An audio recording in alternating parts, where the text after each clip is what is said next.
To identify your Vokera Evolve boiler, it's a simple matter. Drop the front flap. On the rear is an identification sticker. It'll tell you the model of the boiler, the product code, more importantly the serial number of the boiler. You'll need the serial number should you need to contact technical services or customer services.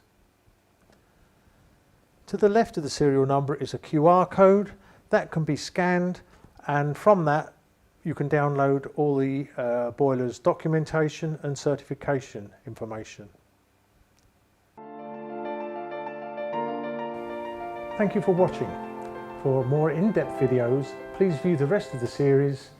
If you are a registered gas installer, please register for Vokera Affinity.